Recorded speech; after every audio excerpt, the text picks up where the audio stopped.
Hello everyone. आज की इस क्लास में सोशियोलॉजी के इम्पॉर्टेंट क्वेश्चंस पर रिवीजन क्लास रहने वाली है। इन प्रश्नों को कराया जा चुका है। ये समाजशास्त्र से संबंधित नए प्रश्न थे। टोटल जो प्रश्न इधर कराए गए थे 500 प्रश्न थे। और यहाँ पर देखिए, समाजशास्त्र से संबंधित सभी परीक्षाओं के लिए प्रैक्टिस सेट एंड सोशियोलॉजी के नोट्स पीडीएफ फॉर्मेट में प्रोवाइड कराए जा रहे हैं। यहाँ पर एक नंबर दिया गया है, व्हाट्सएप नंबर है ये 790-555-3851। इससे जुड़ी हुई कोई भी जानकारी चाहते हैं तो दिए गए व्हाट्सएप नंबर पर आप मैसेज करके पूछ सकते हैं। नोट्स की बात की जाए समाजशास्त्र के, तो ये सभी परीक्षाओं को ध्यान में रखकर तैयार किए गए हैं। हायर एग्जाम के फर्स्ट पेपर जीएस के प्रैक्टिस सेट की बात की जाए तो इस प्रैक्टिस सेट में आपको 1000 से ज्यादा प्रश्न देखने को मिल जाएंगे, जिसका पहले प्राइस 199 था, जिसे कम करके 149 कर दिया गया है।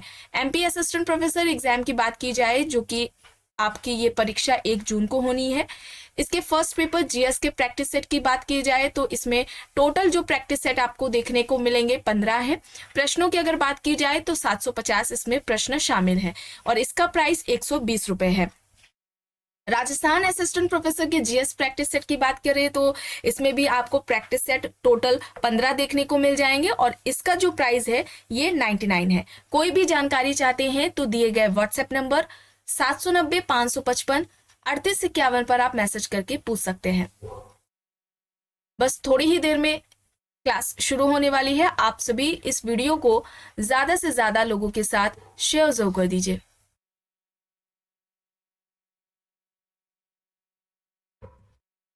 यहां तक हो गया था, यहां से शुरू करना है। देखिए प्रश्न है, जनसंख्या के संदर्भ में निम्न वर्षों में से किसको महान विभाजन का वर्ष कहा गया है, जिसके पश्चात भारत की जनसंख्या में निरंतर तथा त्वरित वृद्धि दर्ज की गई है। यहाँ पर 1911, 1921, 1941 और 1951 दिया गया है। वर्ष पूछा जा रहा है, जनसंख्या के संदर्भ में इनमें से किस वर्ष को महान विभाजन का वर्ष कहा गया है, जिसके पश्चात भारत की जनसंख्या में निरंतर तथा त्वरित वृद्धि देखने को मिली है।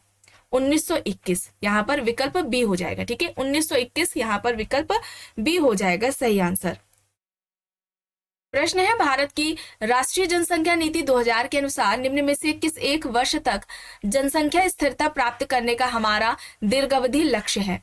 2025, 2035, 2045, 2055 यहाँ पर विकल्प है। भारत की राष्ट्रीय जनसंख्या नीति 2000 के अनुसार निम्न में से किस एक वर्ष तक जनसंख्या स्थिरता प्राप्त करने का हमारा दीर्घावधि लक्ष्य है?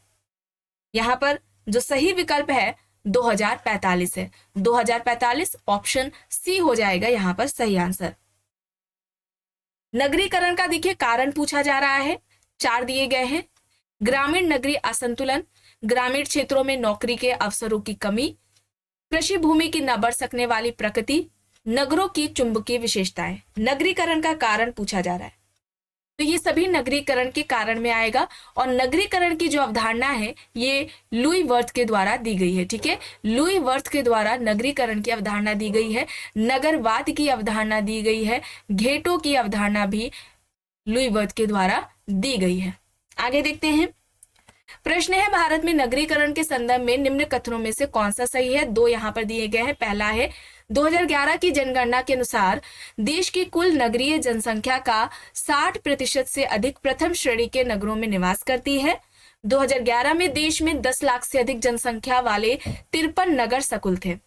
अब यहाँ पर सही क्या है? केवल एक है, केवल 2 है, 1 और 2 दोनों ही है, या फिर इनमें से कोई भी सही नहीं है? यहाँ पर 1 और 2 दोनों ही सही है। ठीक है, 1 और 2 यहाँ पर दोनों ही सही होगा। 2011 की जनगणना के अनुसार देश की कुल नगरीय जनसंख्या का 60% से अधिक प्रथम श्रेणी के नगरों में ये निवास करती है और 2011 की जनगणना में ही देश में 10 लाख से अधिक जनसंख्या वाले 53 नगर सकुल थे। आगे देखते हैं। अब यहाँ पर देखिए कथन कौन सा सही है ये बताना है। 4 दिए गए हैं। पहला है, स्वतंत्रता के बाद प्रथम बार जनसंख्या में संपूर्ण वृद्धि ग्रामीण क्षेत्रों की अपेक्षा नगरीय क्षेत्रों में अधिक रहती है। दूसरा है, भारत में ग्रामीण जनसंख्या 67.84% और नगरीय जनसंख्या 32.16% है और ये 2011 की जनगणना के अनुसार बताया गया है। फिर 2001 की जनगणना में नगरीकरण का जो स्तर है ये 27.81% था। 2001 में ग्रामीण जनसंख्या का प्रतिशत 71.19% था। सही पूछा जा रहा है, यहां पर सही है फर्स्ट एंड थर्ड। ठीक है, यहां पर विकल्प डी होगा। ठीक है, विकल्प डी यहां पर है। स्वतंत्रता के बाद पहली बार जनसंख्या में संपूर्ण वृद्धि ग्रामीण क्षेत्रों की अपेक्षा नगरीय क्षेत्रों में अधिक रहती थी और 2001 की जनगणना में नगरीकरण का जो स्तर था 27.81% था। यहां पर ऑप्शन डी हो जाएगा सही। प्रश्न है कथन और कारण दिए गए हैं। कथन है भारत में नगरीकरण का स्तर चीन से काफी नीचा है, कारण भारतीय नगर कम नियोजित हैं। क्या होगा? ए और आर दोनों ही सही है, कथन और कारण दोनों ही सही है, लेकिन जो कारण है वो कथन की सही व्याख्या नहीं है। विकल्प बी यहां पर राइट आंसर हो जाएगा। प्रश्न है यह कथन किसका है कि नगरीयता एक जीवन शैली है। नगरीयता को जीवन शैली किसने कहा? Kingsley Davis, park and Burgess, max weber, Louis worth यहाँ पर ऑप्शंस है। नगरीयता एक जीवन शैली है, ये किसका कहना है? यहां पर राइट आंसर लुई वर्थ हो जाएगा। ठीक है, लुई वर्थ हो जाएगा, ऑप्शन डी यहां पर राइट आंसर हो जाएगा। प्रश्न है ग्रामीण समाज की नगरीय समाज से भिन्न बताने के लिए पीए सोरोकिन ने निम्न में से किन मानदंडों को अपनाया था? यहाँ पर 5 दिए गए हैं। व्यवसाय, अंतःक्रिया की व्यवस्था, विषमता, जनसंख्या का आधार और गतिशीलता। ग्रामीण समाज की नगरीय समाज से भिन्न बताने के लिए सोरोकिन ने इनमें से किन मानदंडों को अपनाया था? विषमता, जनसंख्या का आधार और गतिशीलता। यहां पर 2, 3 और 4 यानी कि विकल्प यहां पर क्या होगा? 2, 3, 4 यानी कि यहां पर क्या हो जाएगा? 3, 4, 5 होगा। ठीक है, एक सेकेंड। विषमता, विषमता, जनसंख्या का आधार और गतिशीलता यहां पर सही होगा।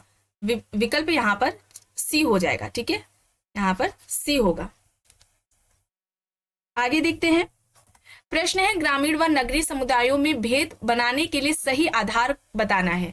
अतिरिक्त साधन, एकाकी परिवार, वर्ग पृथक्करण, सामाजिक संबंध। तो ग्रामीण और नगरीय समुदायों में अंतर बताने का जो सही आधार वो क्या माना जाएगा? इसमें सामाजिक संबंध, सोशल रिलेशंस। यहां पर विकल्प डी हो जाएगा सही। प्रश्न है रेडफील्ड तथा मिल्टन सिंगा के विचार में प्राथमिक नगरीकरण की प्रक्रिया को किसके विकास से विशेषीकृत किया जाता है? लोक परंपरा, अभिजात परंपरा, वृहत परंपरा, लघु परंपरा। यहाँ पर विकल्प है। रॉबर्ट रेडफील्ड तथा मिल्टन सिंगा के विचार में प्राथमिक नगरीकरण की प्रक्रिया को किसके विकास से विशेषीकृत किया जाता है?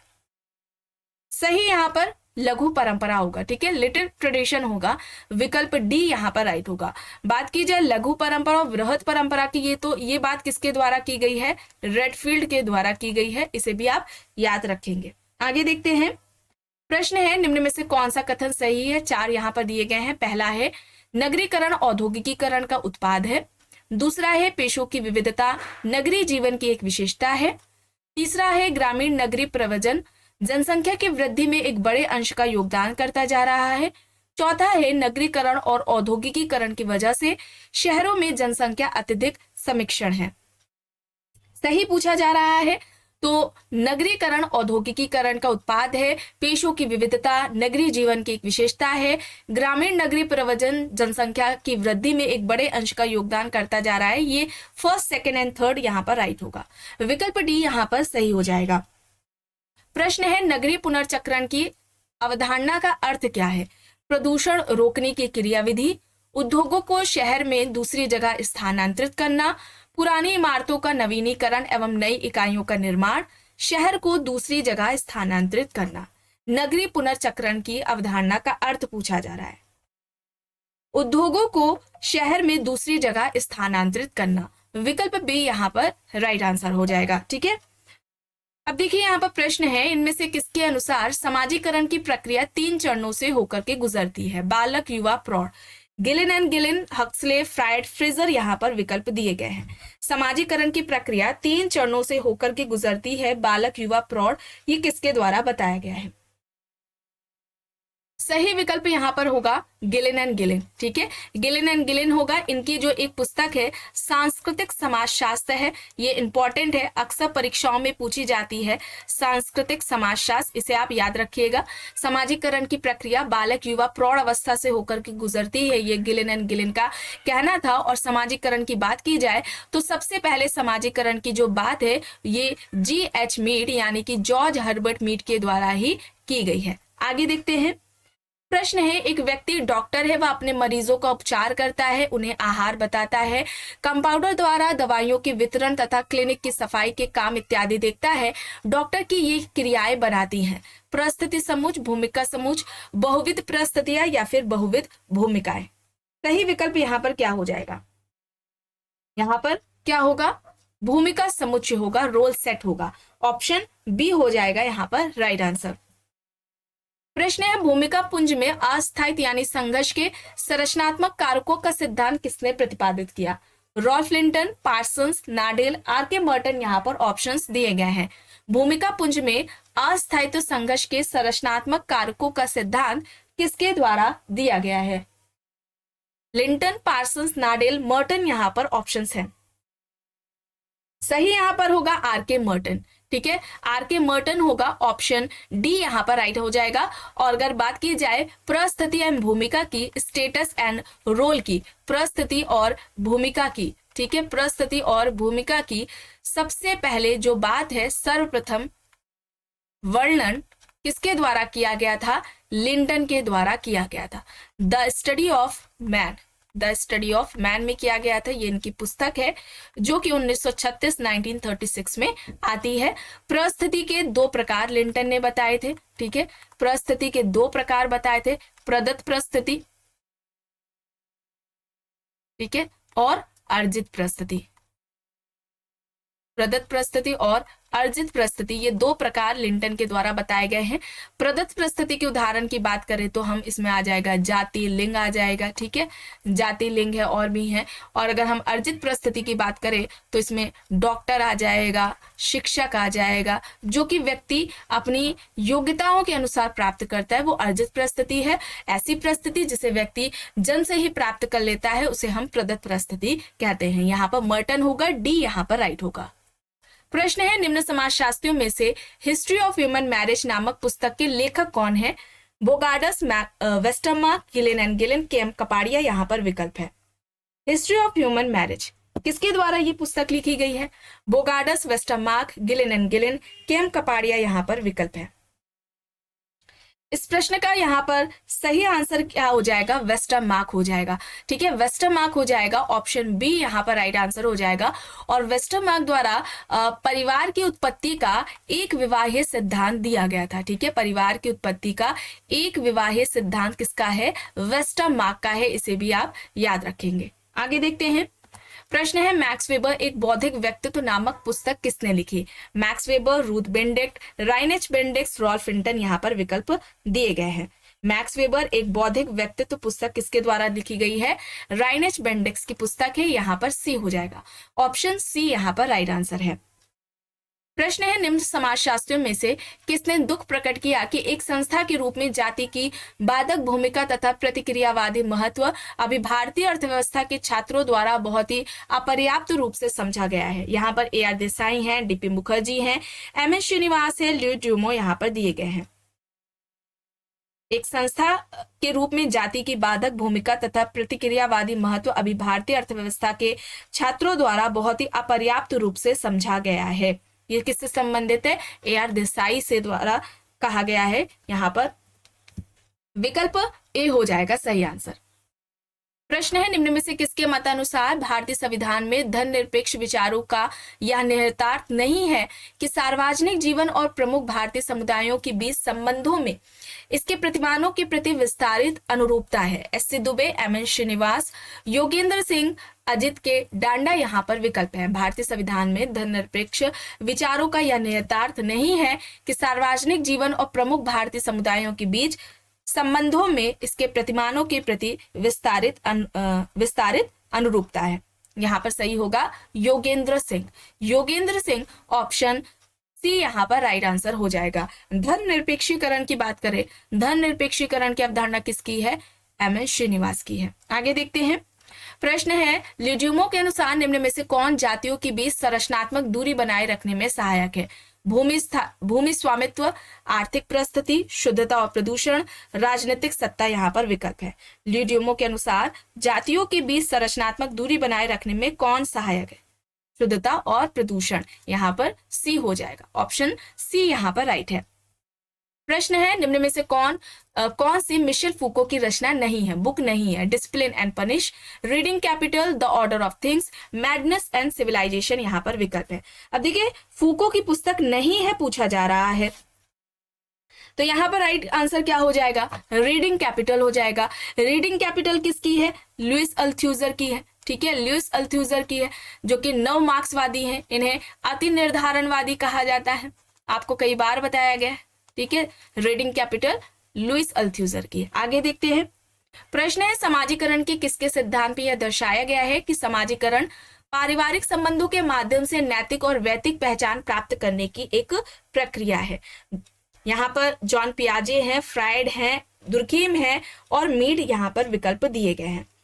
समाजीकरण पारिवारिक संबंधों के माध्यम से नैतिक और वैयक्तिक पहचान प्राप्त करने की एक प्रक्रिया है। यहाँ पर सही क्या होगा? यहाँ पर सही होगा फ्रायड, विकल्प बी होगा। ठीक है, फ्रायड यहाँ पर राइट आंसर हो जाएगा। फ्रायड ने समाजीकरण के सिद्धांत को मानसिक क्रियाओं के आधार पर परिभाषित किया था, या मानसिक क्रियाओं के आधार पर इन्होंने इसकी बात की थी। ठीक है, सेल्फ को इड, ईगो, सुपर ईगो में विभाजित किया था। इस तरीके से आता है। इड, ईगो, सुपर ईगो की बात किसके द्वारा की गई है? फ्रायड के द्वारा की गई है। अब देखिए यहाँ पर प्रश्न है या कथन किसका है कि यद्यपि आर्थिक, सामाजिक और राजनीतिक स्तर स्वतंत्र है, परंतु वे स्त्रीकृत समाज में दिन प्रतिदिन के जीवन की स्थिति में एक दूसरे से संधियुक्त होते हैं। डेविस, मार्क्स, मूर, वेबर यहाँ पर विकल्प है। आर्थिक, सामाजिक और राजनीतिक स्तर स्वतंत्र है, परंतु वे स्त्रीकृत समाज में दिन प्रतिदिन के जीवन की स्थिति में एक दूसरे से संधियुक्त होते हैं। यहाँ पर राइट आंसर मैक्स वेबर होगा। विकल्प डी यहाँ पर राइट आंसर हो जाएगा। सामाजिक स्त्रीकरण का बहुआयामी या त्रिआयामी सिद्धांत वेबर के द्वारा दिया गया था। अब देखिए प्रश्न है या कथन किसका है कि स्त्रीकरण किसी समाज की आवश्यकता हेतु सार्वभौमिक रूप से आवश्यक है, ताकि महत्वपूर्ण सामाजिक पदों को भरे जाने हेतु व्यक्तियों को प्रेरित किया जा सके। Marx, Davis and Moore, Weber, Ruth Bendix and Lipset यहाँ पर विकल्प है। स्त्रीकरण किसी समाज की आवश्यकता हेतु सार्वभौमिक रूप से आवश्यक है, ताकि महत्वपूर्ण सामाजिक पदों को भरे जाने के लिए व्यक्तियों को प्रेरित किया जा सके। सही आंसर यहाँ पर क्या होगा? डेविस एंड मूर होगा। ठीक है, डेविस एंड मूर हो जाएगा। डेविस एंड मूर ने सामाजिक स्त्रीकरण का प्रकार्यात्मक सिद्धांत दिया था, और जिसकी आलोचना किसके द्वारा की गई थी? ट्यूमेन के द्वारा की गई थी। इस तरीके से भी प्रश्न पूछा जाता है। आगे देखते हैं, प्रश्न है निम्न में से यह किसकी परिभाषा है कि समुदाय सामाजिक जीवन जीने का एक स्थान है जिसमें कुछ सीमा तक सुसंगति पाई जाती है। MacIver and Page, Kimball Young and Ogburn, Henry Johan, Kingsley Davis यहाँ पर ऑप्शन है। समुदाय सामाजिक जीवन जीने का एक स्थान है जिसमें कुछ सीमा तक सुसंगति पाई जाती है। सही विकल्प यहाँ पर क्या हो जाएगा? MacIver and Page. MacIver and Page option A हो जाएगा यहाँ पर सही आंसर। प्रश्न है भारत में विविधता के स्रोतों में क्या शामिल है, ये बताना है। कौन कौन भारत में विविधता के स्रोतों के अंतर्गत आता है? निर्जातीय उद्गम, निर्जातीयता, जातियां, धर्म, भाषा, ये सभी आ जाएगा। विकल्प डी हो जाएगा। ठीक है, विकल्प डी यहाँ पर राइट होगा। प्रश्न है इस बात पर विचार करके कि संघर्ष और मतैक एक ही सिक्के के दो पहलू हैं, किसने यह अनुभव किया कि दोनों ही पहलुओं को संभालना कठिन है? विकल्प में कार्ल मार्क्स है, लुइस कोजर है, जॉर्ज सिमेल है और डेरेनड्रॉफ यहाँ पर देखने को आपको मिल जाएंगे। सही क्या है? संघर्ष और मतैक एक ही सिक्के के दो पहलू हैं, दोनों ही पहलुओं को संभालना कठिन है, ये किसके द्वारा बात कही गई है? डेरेनड्रॉफ के द्वारा। यहां पर विकल्प डी हो जाएगा। ठीक है, class and class conflict in an industrial society, ये इनकी पुस्तक है जिसमें इन्होंने संघर्ष की बात की थी, संघर्ष सिद्धांत की बात की थी। आगे देखते हैं, प्रश्न है किसने अफ्रीकी जनजातियों चोक्टा और ओमाहा की नातेदारी प्रणाली की संरचना का अध्ययन किया है? Tylor, Radcliffe Brown, Evans Pritchard, Malinowski, यहाँ पर विकल्प दिए गए हैं। अफ्रीकी जनजाति हैं चोक्टा और ओमाहा, इनकी नातेदारी प्रणाली का अध्ययन किसके द्वारा किया गया है? रेडक्लिफ ब्राउन के द्वारा किया गया है। यहां पर बी हो जाएगा सही आंसर। प्रश्न है, निम्न में से कौन मिथक की संरचना के अध्ययन से जुड़े हुए हैं? लेवी स्ट्रॉस, फ्रेजर, मेलानोव्स्की, क्रोबर यहां पर ऑप्शन है। मिथक की संरचना से संबंधित कौन है? लेवी स्ट्रॉस है। ठीक है, लेवी स्ट्रॉस है। ऑप्शन यहां पर ए हो जाएगा सही। ठीक है, the structural study of myth, ये इनकी पुस्तक है, याद रखिएगा। The structural study of myth इनकी पुस्तक है, जिसमें इन्होंने इसी पुस्तक में इन्होंने मिथ की संरचना की बात की थी। The elementary structure of kinship इनकी पहली पुस्तक थी, जो कि अक्सर परीक्षाओं में पूछी जाती है, इसे भी याद रखिएगा। The elementary structure of kinship important है, याद रखिएगा। अब देखिए यहाँ पर आखिरी प्रश्न है, किसने कल्पित किया कि कोई भी समाज अपनी संरचना और प्रकार दोनों ही दृष्टियों से अलग अलग होने वाली उप प्रणालियों की ऐसी श्रृंखला से बना है जिसका समूचे समाज के लिए महत्व होता है? Merton, Parsons, Durkheim, Anthony Giddens यहाँ पर विकल्प दिए गए हैं। समाज अपनी संरचना और प्रकार दोनों ही दृष्टियों से अलग अलग होने वाली उप प्रणालियों की ऐसी श्रृंखला से बना होता है जिसके समूचे समाज के लिए महत्व होता है। ये किसका कहना है? पार्सन्स का। यहाँ पर बी हो जाएगा राइट। द सोशल सिस्टम इनकी इससे संबंधित पुस्तक रही है, यहाँ पर पार्सन्स हो जाएगा सही। तो आज की इस क्लास में बस इतना ही। आई होप ये आपको पसंद आई होगी। अगर पसंद आई है तो प्लीज लाइक करिएगा, कमेंट करके जरूर बताइएगा। चैनल पर अगर आप नए हैं तो चैनल को भी जरूर सब्सक्राइब कर लीजिएगा एंड इस वीडियो को जितना हो सके ज्यादा से ज्यादा लोगों के साथ शेयर भी जरूर करिएगा।